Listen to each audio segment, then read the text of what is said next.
Cool Dig's Rock and Garden Shop has been a long-running Athens business for the past 13 years. They have a location on East State Street that specifically sells outdoor and garden supplies, but their shop uptown was made specifically to house their rocks and crystals. That dream was shattered when construction on the Lostro building took over. What we didn't know is that in the months prior to that, they had already had this thing closed off for months. And so people's traffic patterns were starting to take them around the other side of the street. Owner of Cool Dig's Sarah Koya Bryant says the fence blocking the sidewalk went up in August and has not come down since. She tells me she has sent numerous emails to the city safety directors asking how the sidewalk can just be blocked off, as that's people's right of way.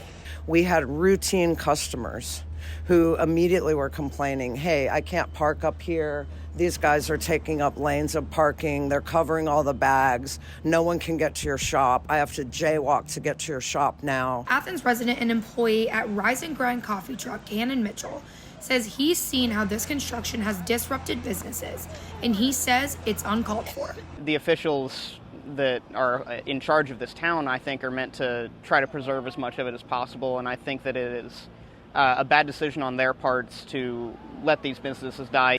Bryant says she wanted to move Cool Dig's uptown to sell to college kids that can't make it out to East State Street.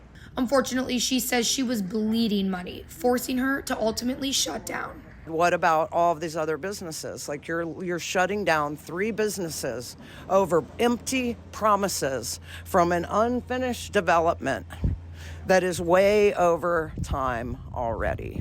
Owner of 10 West Clothing Store, Mary Cheadle, understands these frustrations as she's battled them herself. I'm bummed when any business goes out of Athens. Cheadle says in 2014 there was a fire ruining 7 businesses, forcing her to move to a temporary location. When she moved, she was stuck behind all the construction to fix those buildings, and she says that almost took her out. I totally understand where they're coming from and how hard that is when you lose the foot traffic, because even though it is just on that side of the street, it does affect the whole street. If you know that's going on, you might avoid the street altogether or avoid coming uptown altogether. Bryant says she's working with a group called Reimagine Appalachia, who works to change laws through a community benefits plan.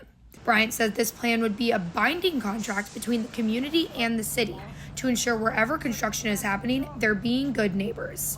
People want to get together and they want to know what's going on. They want to have conversation. We just need some things that are unique.